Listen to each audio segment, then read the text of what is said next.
Thank you. And see, that's the reason these people are put here.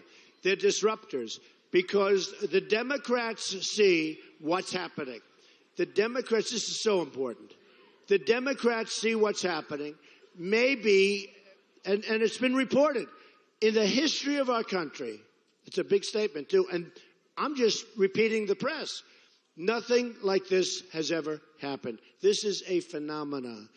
The Democrats are seeing what's happening, and they try and disrupt what's happening, but it's not a big deal. They stand up, they shout for a couple of seconds, and they get whizzed out. Not a big deal.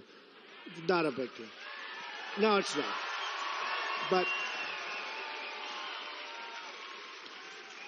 But many millions of people, and sometimes I'll be shaking hands or I'll be signing at the front, and we do the rope lines, right? But sometimes I'll be signing, and so often people will say, 40-year-old, 50-year-old, 60, 70, they'll say, Mr. Trump, I've never voted before, ever, and I'm voting now. I'm telling you, this happens like 20 every time I come to a place. It's unbelievable. So we're taking from the Democrats. Remember the Democrats for Reagan? We have it bigger. It's Democrats for Trump. It's a bigger number. So it's Democrats. We're taking also, though, from independents, big league, and we're taking from people that have never, ever voted before, and they're 50 years old in some cases. And the numbers are astronomical. And who would have thought this is happening to the Republican Party? Because a lot of people were saying the Republican Party is obsolete. And we do have obsolete people in the Republican Party. We have a lot of leaders that are obsolete because they don't understand what's happening. But I will tell you, off the record, there are only many cameras back there, but there are a lot of people that are calling me, top people in the Republican Party, and they're calling me and they say, we want to get onto this train because this train is unbelievable. They've never seen anything like it.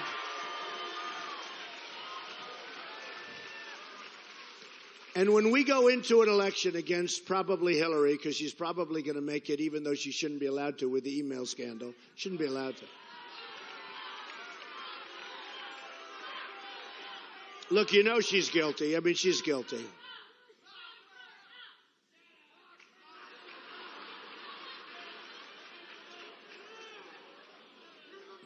Was that a protester that I just heard? No. So, you know, usually you're better off, when the protester stands up, usually an individual or two, you're better off just talking right through the protester because it's not a big problem. The problem is the audience always turns, there they are, and starts screaming. And that you can't talk through. Right? Isn't it true? Well, but true. Anyway, but I just want to say, there's never been anything like this. It's an incredible thing to see. People in South Carolina that work at the polling booths, saying, Mr. Trump, I've done this for 30 and 40 years. They said, we've never seen crowds like this. Lines that were going a quarter of a mile down the road. They said, we'd stand here and there'd be 2 people walking an hour. They have lines that are going down the road. You wouldn't believe it. And every place is like that. Every place is like that. Same thing in Nevada. They said, a woman came up to me, Mr. Trump, I've done it for 32 years. I've never seen anything like that, the crowds. And it's a great thing to see. And, you know, it's really great. People are involved in the process, but they see something that really gives them hope. And I'm so proud to be a part of it. I will tell you, it's like an amazing feeling to be a part of it. And if the Republican leadership or establishment, if there is such a thing as the establishment, I probably used to be a part of the establishment. This guy would come to my office and he'd say, could I have $350,000 for the Republican Governors Association, right? Good governors. That's right. He would come to my office like a year and a half, 2 years ago. Yep. So I guess in a certain way I was part of the establishment, but I don't even know if there is an establishment.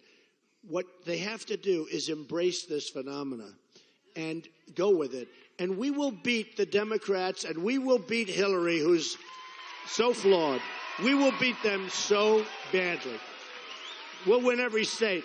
We will beat them so badly. You know, one of the other things, and I have to say this, I run against, other people. If I run, we're going to win Michigan. We're going to win New York. We're going to win places like Pennsylvania. We're going to win New Jersey. Okay? We're going to win Florida. But we're going to win Florida. Florida, we're doing great. We're against Little Marco. But I'll tell you what, we're going to win states that no other candidate could even think about winning. We're going to win. So what the Republican leadership should do is try and unify things. Instead of fighting it, get used to it. This is the most incredible phenomena that they've ever seen in politics in this country. Embrace it. Embrace it. And let's go win. Okay? Yep. And, one of the things that we've talked about before, I think you can tell a lot about somebody who runs for public office by their family. And I've gotten to know Donald's family.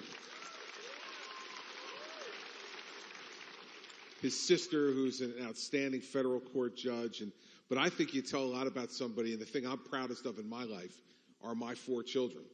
And you look at Donald's family, and I want to give you an opportunity, because you don't do this enough, I think, to talk about Melania and your children and what kind of father you've been, how proud you are of your children. Because I think that tells a lot about what kind of person you are by how you treat your children, how they're raised, and what kind of home you run. And I'd love to have you talk about that. Well, thank you, Chris. It's an honor to talk about him. I have a wonderful wife, Melania, who many of you know.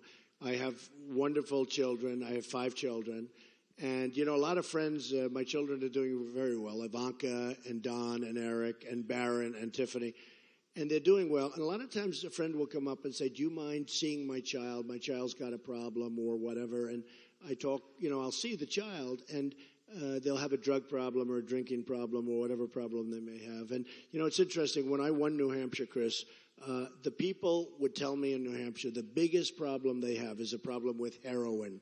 And you don't see it in New Hampshire. The beautiful roads and the beautiful trees. And yet every time they'd say, that you'd think they'd be talking about like some economic thing, which was a problem. But the first thing was always heroin. And they have a huge problem with heroin. And I said, and they treated me so great. That was my first win, New Hampshire. And I said, if I get in, I'm going to pay back.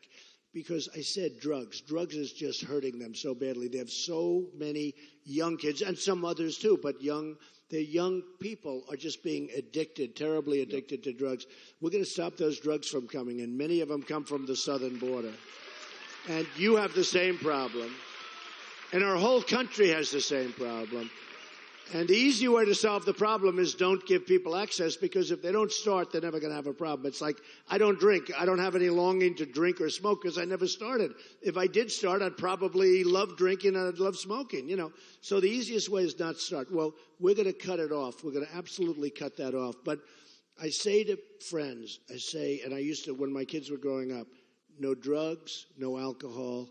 You just can't have it. No drugs, no alcohol. And I see so often, and it's so important, I see so often these brilliant people. They have brilliant kids. They're smart. They go to the best schools. But they start with the drinking and they become alcoholic. And they start with the drinking or they start with the drugs, and they cannot get off it. They can't wean themselves off it. They work so hard to do it, and they can't. And I say to people, just no drugs, no alcohol.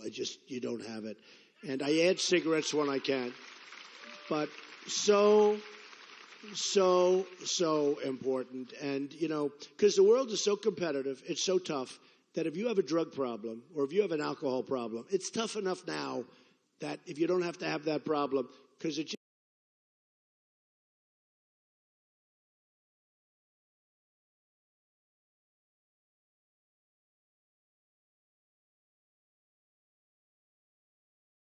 I have wonderful kids. I hope they stay that way. So I knock on wood as I talk about my kids. But I do have wonderful kids, and they've been a big help to me.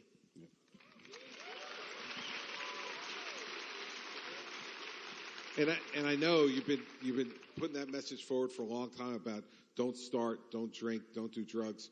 But I know that you're someone, and I think it's something that no matter where you live, whether you're in North Carolina, whether you live in New Jersey, where you are, that after we saw what happened in Paris, after we saw what happened in San Bernardino, California, that Americans once again, for the first time since September 11th, I think feel really threatened by this.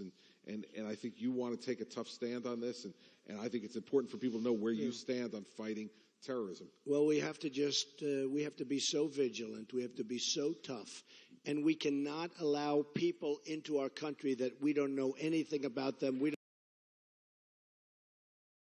don't know where they come from, who they are.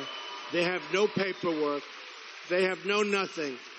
And I hate to be the one to say it, but I'm the one that says it.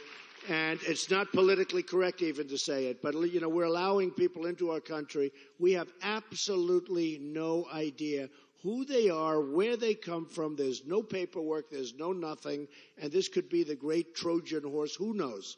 And we have to be smart, and we have to be tough, and we have to be less politically correct, because that is killing our country. And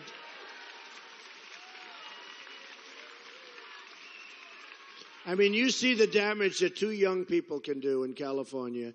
Two young people. She was radicalized. She probably radicalized him. They get married. They have a baby. They kill everybody that they worked with. They gave them baby showers. These people gave them baby showers that they worked with. Supposedly, they had great relations. They go in, they kill everybody. We have to be smart, folks. We can't be the stupid people anymore. We have to be smart. Okay? That's all. Yep. And I don't want to neglect Bernie, because we got a socialist running on the other side. Yeah. You're seen as one of the greatest capitalists in American history. I think these people need to know from someone who has done it as well as anybody.